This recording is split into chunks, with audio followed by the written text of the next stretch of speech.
la clase 5 que hoy nos toca, estamos en ese análisis de Mateo 24, estamos estudiándolo, vamos a continuar y hoy específicamente tenemos que hablar respecto a lo que Mateo 24 del verso 21 y 22 dice acerca de una gran tribulación. Entonces, yo creo que hay bastante preguntas respecto a este tema y yo sé que ustedes deben tener las propias. Como les digo, ustedes van a poder acceder a hacerme preguntas en el correo electrónico. Ok, Jesús advirtió a sus discípulos a huir de Jerusalén y Judea en Mateo 24:15. Y acuérdense que él está profetizando de la destrucción venidera. Dice, porque habrá entonces gran tribulación, cual no ha habido desde el principio del mundo hasta ahora, ni la habrá. Y si aquellos días no fuesen acortados, nadie sería salvo, mas por causa de los escogidos, aquellos días serán acortados. ¿Ok? Entonces, esto nos debe llevar a nosotros a hacer una comparación, porque la enseñanza tradicional dice que esta gran tribulación vendrá a suceder en nuestro futuro, justo antes del fin del mundo y se extenderá por toda la tierra. O sea, esa es la enseñanza tradicional. Todo lo que inclusive Hollywood ha estado involucrada en adornar. Ok, vamos a entender esto. Esta tribulación venidera que ellos hablan, o sea, la enseñanza tradicional dice que será algo así que va a suceder en el futuro. Y específicamente esta tribulación venidera que se habla en esos círculos cristianos y que ha llegado a desarrollar su propia identidad y le llaman la gran tribulación, ¿no? Entonces, todo eso, en realidad, Jesús estaba hablando acerca de la destrucción de Jerusalén en el año 70. No estaba hablando de nada futuro, estaba contestando simplemente la pregunta de los discípulos. Y Señor, ¿cuándo será Jerusalén y el templo destruidos? O sea, esa respuesta que el Señor está dando es a la pregunta de los discípulos. Entonces, esa es la gran preocupación que hay en ministerios como el mío, de enseñar a la iglesia lo correcto, porque todos están tomando un punto de partida para sacarlo del contexto. Vamos a entenderlo bien. Si verdaderamente Jesús estaba hablando acerca de la destrucción de Jerusalén en el año 70, entonces nosotros tenemos que contestar otras preguntas. Miren, ¿cómo pudo haber dicho que nada tan terrible había ocurrido desde el principio del mundo hasta hoy? Ni tampoco sucederá. O sea, estamos hablando de lo que el Señor estaba diciendo. Otra pregunta, ¿habrían sucedido más cosas malas más que la destrucción de Jerusalén? Entonces, otra pregunta es, ¿y qué pasó? ¿Qué del holocausto cuando 6 millones de judíos fueron asesinados? Que fueron muertos allí. ¿Qué de otras voces de guerra y de destrucción que han habido en la historia? ¿Ok? Miren, vamos a ser bien puntuales. La destrucción de Jerusalén no fue la más grande en magnitud, pero Jesús estaba hablando en términos de grandísima calamidad, en el sentido de sufrimiento y angustia. Josefo describe lo que realmente sucedió en el año 70. Acá vamos a desmenuzar un poquito la parte histórica y quiero que presten atención a lo que Josefo dice. Después de que la ciudad fue sellada por los ejércitos romanos, Josefo nos dice cómo los judíos cometieron terribles atrocidades entre ellos mismos, aún acciones tales como el canibalismo durante el tiempo del hambre. Él narra acerca de una mujer matando a su hijo, cocinándolo y comiéndose la mitad, luego discutiendo con ladrones que se entraron en su casa y buscando comida, y luego ellos se comieron la otra mitad del niño. Los judíos también se tragaban diamantes y piedras preciosas en esperanza de llevarlas seguras a sus nuevas localidades. Sabiendo esto, los soldados romanos capturaban a los judíos cortándoles el estómago y sus entrañas buscando lo que ellos podrían encontrar. Después que el gran general Tito puso fin a estas búsquedas, una nueva forma de tortura empezó. Josefo escribió que en lo que los hombres trataban de escapar de la ciudad o gatear para buscar comida, los soldados romanos les cortaban las manos y los mandaban de regreso a la ciudad. Cuando los soldados romanos recibieron la orden de descender sobre Jerusalén, relata Josefo, más de 500 hombres eran capturados por día, azotados, torturados y luego crucificados. Los hombres eran clavados en las cruces enfrente de la ciudad hasta que no hubo más espacio. Finalmente, los soldados entraron en la ciudad y cada persona fue matada excepto 97,000 que fueron tomados y llevados para ser esclavos en las minas egipcias o como presentes a varios príncipes para que murieran en los teatros. Esto está escrito en la Guerra de los Judíos, escrita por Flavio Josefo. Cuando Jerusalén fue destruido, un genocidio de judíos fue desencadenado a través de las regiones alrededor de ellos. Josefo relata lo siguiente, dice, no había ninguna ciudad siria que no matara a sus habitantes judíos y no había enemigos más amargados para nosotros que los mismos soldados romanos. Josefo ha vivido esa época y él escribe lo que él ha visto. Existen en la historia muchos reportes similares a lo que tomó lugar a través del Imperio Romano. O sea, no solamente Josefo fue el único que trae testimonio histórico de estos hechos. Hay otros historiadores que también escriben lo mismo.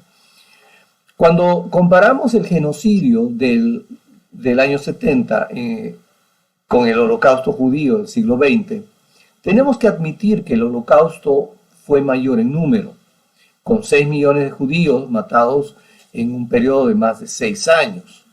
Como sea, la mayor parte de esa gente fue muerta con gas venenoso y hasta lo que nosotros sabemos, ninguno fue crucificado. En el año 70, más de 1 millón de judíos fueron torturados sin comer y matados en un periodo de 4 meses.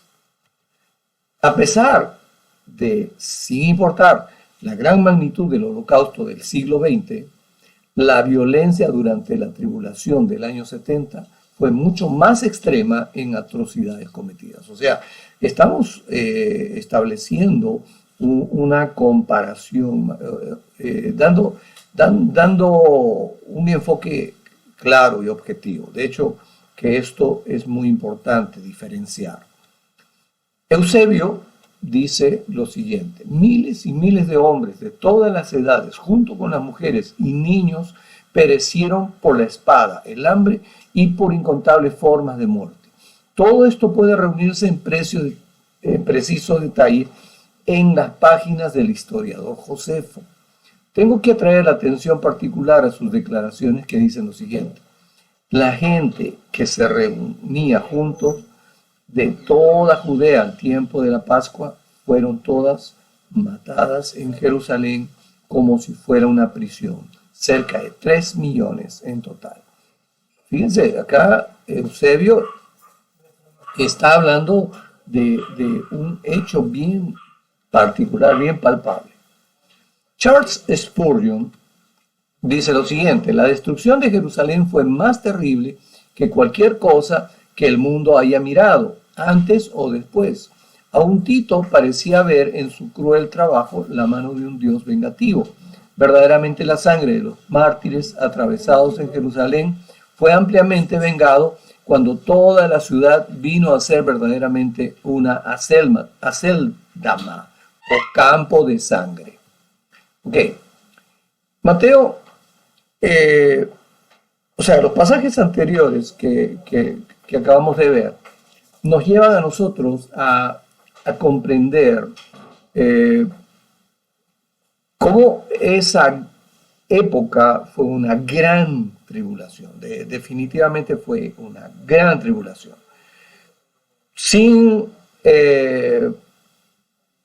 importar el hecho de que muchos digan otra cosa. O sea, estamos en manos de lo que la historia nos está revelando, lo que la palabra de Dios nos está revelando. Ahora, vamos a profundizar en el estudio de Mateo, pero ahora vamos a ir a Mateo 24, desde el verso 23 al 27. Vamos a hablar de los falsos cristos que aparecen. Mientras la gente judía estaba siendo masacrada por toda Judea, muchos judíos mantenían sus esperanzas en la aparición de un Mesías para que viniera a liberarlos al último momento. O sea, Eusebio está registrando en sus notas de que fueron más de 3 millones que fueron muertos. De hecho que esas muertes tiene que estar considerando lo que pasó en toda Judea. Y en Judea la matanza fue tremenda. Muchos líderes tomaron ventaja de esta creencia acerca de que era tan fundamental el corazón y la mente de los judíos. Y fíjense, habían aparecido personas que estaban tratando de decir que ellos eran Mesías. Sabiendo que esto sucedería, Jesús les advirtió claramente. Dijo, entonces, si algunos dijere, he aquí está el Cristo, o allí, no creáis, porque se levantarán falsos cristos y falsos profetas, y dirán señales grandes y prodigios, de tal manera que engañarán, si es posible, aún a los escogidos. He aquí os lo he dicho antes. Así que si os dijeren, he aquí en el desierto está, no salgáis. He aquí en las cámaras, no creáis. Porque como el relámpago que sale del oriente y se muestra hasta el occidente, así será también la venida del Hijo del Hombre. Que el Señor está siendo bien claro aquí. Miren lo que escribe Josefo. Escribió de muchos falsos profetas y líderes llamándose el Cristo. Un ejemplo que dio fue el de un falso profeta quien públicamente declaró ser el Cristo, diciéndoles que Dios los iba a libertar sobrenaturalmente. Muchos judíos lo siguieron y terminando perdiendo todo en su necia esperanza. Okay, aquí está hablando Josefo que no era cristiano, un judío. También describe cómo aparecieron señales extraordinarias, incluyendo una estrella representando o parecida a una espada, apareciendo sobre Jerusalén, y luego una gran luz apareció alrededor del templo como por media hora. Ok, hay mucha gente que inclusive piensa que la venida del Señor fue en esa ocurrencia de la destrucción de Jerusalén, pero ya esos se fueron a un extremo. Tenemos que enfocarnos correctamente. Miren, Jesús les dijo a sus discípulos que no escaparán a que no escucharan a ninguna declaración o rumores de apariciones de Cristos o falsos profetas. Okay. Entonces, él hizo una declaración que contrasta lo falso con lo real. Porque como el relámpago que sale del oriente y se muestra hasta el occidente, así será también la venida del Hijo del Hombre. O sea, estaba el Señor enfatizando que cuando Él venga, no va a ser un hecho aislado, local, va a ser un hecho que se va a ver en todos los cielos. Y esto va a ser manifiesto para todas las personas. No va a ser un hecho circunstancial, local, en donde una persona diga yo soy el Cristo o yo soy el Mesías y todas esas cosas empiezan a suceder, como lo ha sucedido en todas las épocas. Hasta hace poco, inclusive en Miami, apareció alguien que decía que era el Cristo. Ok, vamos a entenderlo. Sobre esta base, los discípulos supieron que la venida de Jesús no sucedería en el desierto o algún lugar secreto, algún lugar local, como les dije. Cuando el Mesías verdaderamente venga, sucederá en lo alto. Entonces, veamos un video sobre Josefo y la destrucción de Jerusalén.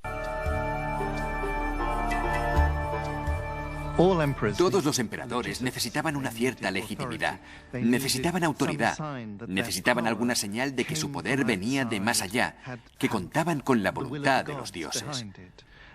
Es muy común que alrededor de los emperadores circulen historias de milagros, especialmente Vespasiano, porque él llegó al poder de la nada.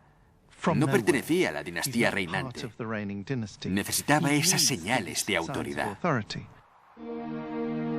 Vespasiano aceptó su nueva posición social, pero sabía que solo la imagen no mantendría unido al imperio, que su auténtico poder procedía de los militares. Y nada lo consolidaría más que una victoria en el extranjero. Vespasiano volvió a prestar su atención a Judea, la provincia que había abandonado apresuradamente el año anterior. Judea seguía estando en llamas. Durante 5 largos años, la población judía había estado librando una guerra de liberación a gran escala contra Roma. La revuelta mostró una audacia admirable, pero a un coste asombroso. En el año 70, las fuerzas romanas habían reducido a ruinas humeantes gran parte del territorio. El ejército judío se había visto reducido y los pocos rebeldes supervivientes estaban sitiados en la ciudad amurallada de Jerusalén, con una notable excepción. Se llamaba Josefo. Josefo era un aristócrata judío. Había sido educado como un fariseo. Para su pueblo era un luchador por la libertad y un líder militar. Pero estaba convencido, o quizá se convenció él mismo, de que Dios se había puesto del lado de los romanos en esa batalla, en esa guerra.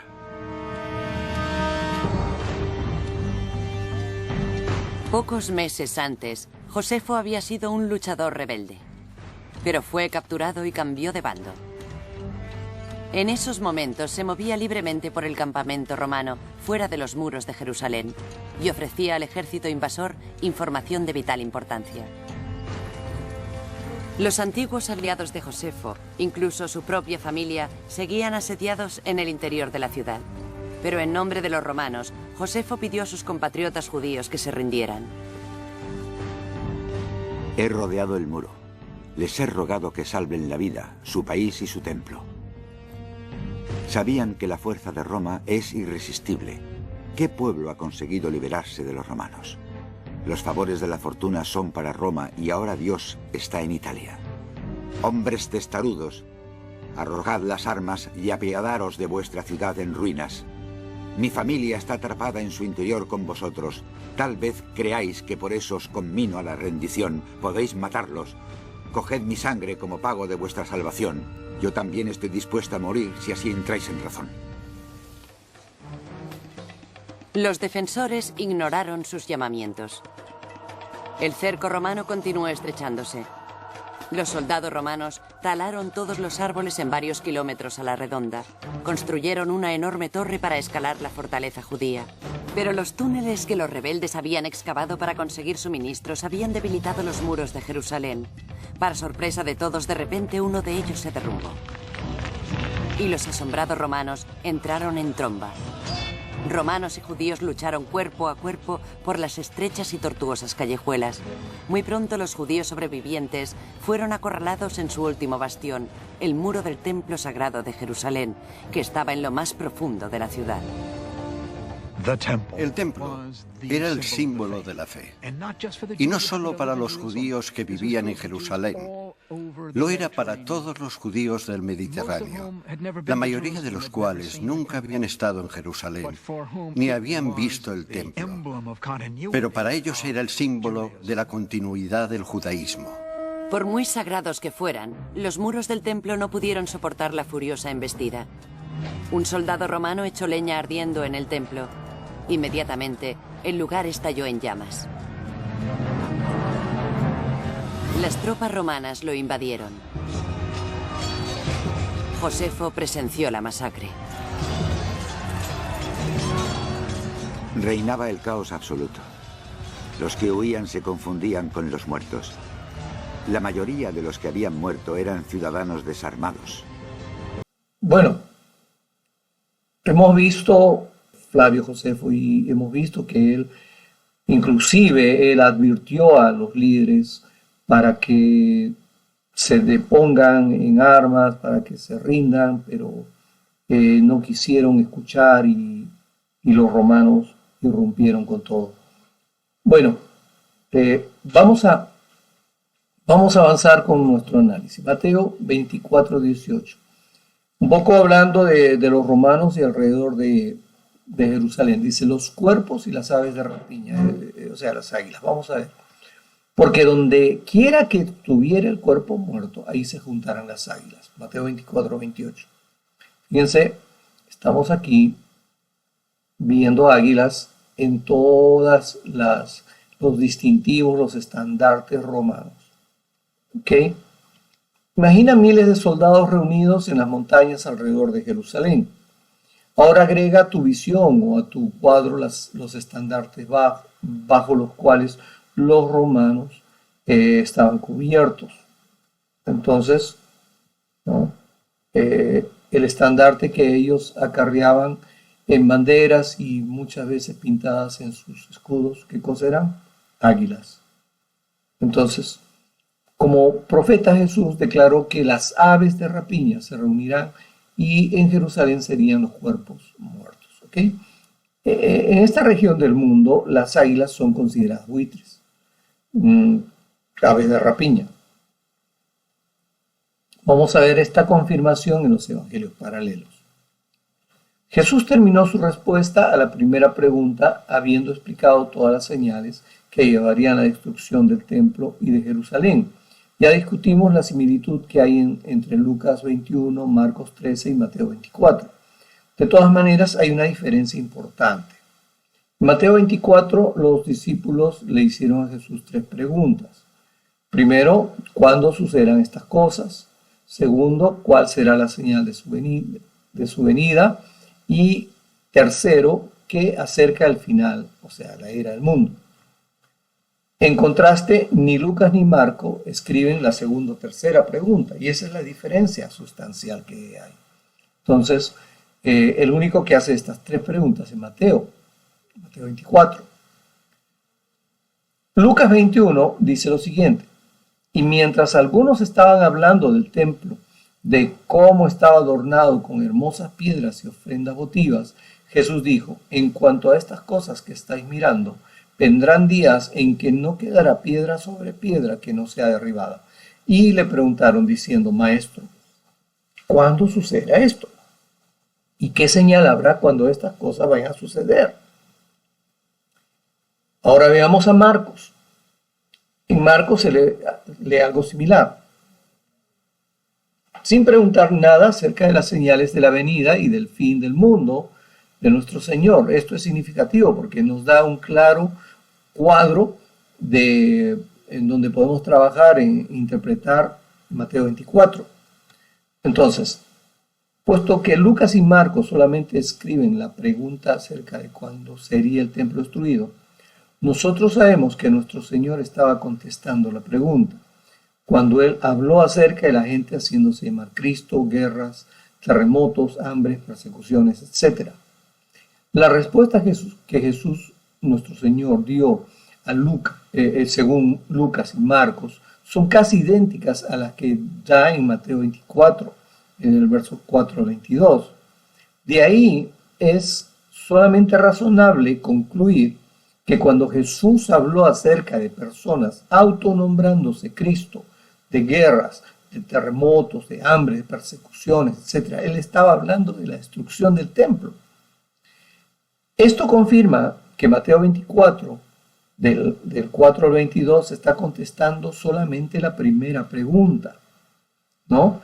Teniendo conocimiento de los paralelos en los 3 evangelios, nos muestra cuán equivocada está la enseñanza tradicional de los últimos tiempos cuando ellos tratan de combinar las 3 preguntas escritas por Mateo como si todas ellas estuvieran refiriéndose acerca de la segunda venida del Señor y del fin del mundo.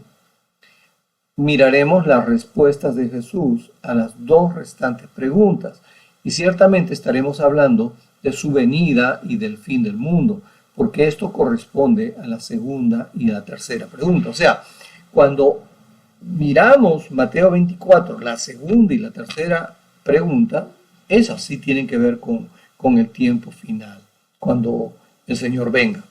Ok. Como sea, no cometamos el error. La primera pregunta es exclusivamente acerca de cuándo será la destrucción de Jerusalén y el templo.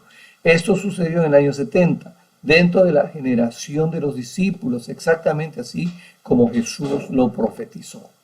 Entonces, tenemos que hacer algunas conclusiones muy notables acerca de la primera pregunta. Concluyamos en esto. No podemos enfatizar lo suficiente y cuán significativo fue el tiempo cuando Jerusalén y el templo fueron destruidos. ¿Ok? Jerusalén era la ciudad santa, el monte Moriah, sobre el cual estaba construido el templo. Era el sitio donde Abraham estuvo dispuesto a ofrecer a su amado hijo Isaac en sacrificio, en Génesis 22:2. También era el lugar donde Dios se apareció a David en 2 Crónicas 3:21. Fue el sitio sobre el cual Salomón construyó el primer templo. Era el lugar donde el sumo sacerdote ofrecía sacrificios por los pecados de la gente. Era el centro de la vida judía, un lugar profundamente sagrado. Cuando el templo fue destruido, la herencia judía fue destruida. En un sentido, ellos fueron cortados de Dios, perdieron su identidad, su sistema religioso fue abolido. El escritor de Hebreos explicó cómo fue abolido el sistema religioso de los judíos y reemplazado con el nuevo pacto establecido a través de Jesús.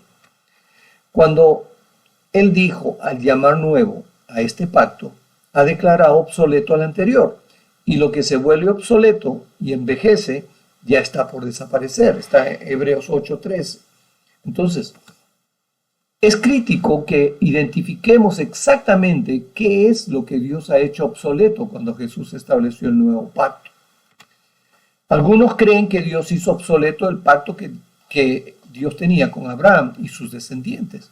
Esto no es verdad, pues nosotros sabemos que el pacto que Dios hizo con Abraham es eterno. Y esto lo escribe en Génesis 17:7, 13:5. Pablo explica esto cuando Dios activa nuevos acuerdos con su pueblo. Ellos nunca invalidan un pacto previamente ratificado por Dios. O sea, cuando ustedes leen Gálatas, capítulo 3, verso 15 al 17, ustedes van a entender que el Señor cuando, en la manera hebrea, cuando se establece un pacto, este pacto es firme. Entonces, ¿qué fue anulado cuando Jesús hizo un nuevo pacto? Era el sistema religioso establecido por Moisés. Ese es el contexto de Hebreos 7 y hasta el 9, donde queda explicado que el viejo pacto fue abolido. Aproximadamente 430 años después de Abraham, Moisés fue usado por Dios para establecer un sistema religioso para la descendencia de Abraham. Es el que se llama también el pacto levítico. Nosotros no debemos confundir este sistema religioso con el pacto que Dios hizo con Abraham y su descendencia. El pacto con Abraham todavía es válido, pero el sistema religioso de ofrecer sacrificios de animales y de acercarse a Dios a través del sumo sacerdote, ese es el que ha sido obsoleto. Es el que llamamos el pacto levítico. Tenemos un nuevo pacto con mejores promesas. Tenemos un sumo sacerdote que ha hecho el último y gran y final sacrificio. Único y final sacrificio. Y el último también. La transición del viejo al nuevo pacto, está parado con firmeza en el centro de la historia y de la Biblia. O sea, cuando viene Cristo. Es un punto vital en los planes de Dios a través de las edades cuando el templo en Jerusalén fue destruido. Entonces finalizó por completo el viejo sistema religioso, es decir, el viejo pacto levítico. ¿Ven? Yo creo que tenemos mucho que repasar. Si ustedes quieren revisar todo esto, ahí lo tienen grabado en el Facebook y en la tarde estará en el YouTube, en el canal del santuario. Si hay alguna consulta, con mucho gusto les vamos a absolver a responder sus consultas, sus preguntas en minsantuario@yahoo, o si lo quieres hacer directo en el Messenger del Facebook de la iglesia. Ahí estamos en disposición para que ustedes reciban su respuesta. Que el Señor los bendiga. Nos estamos viendo el día de mañana.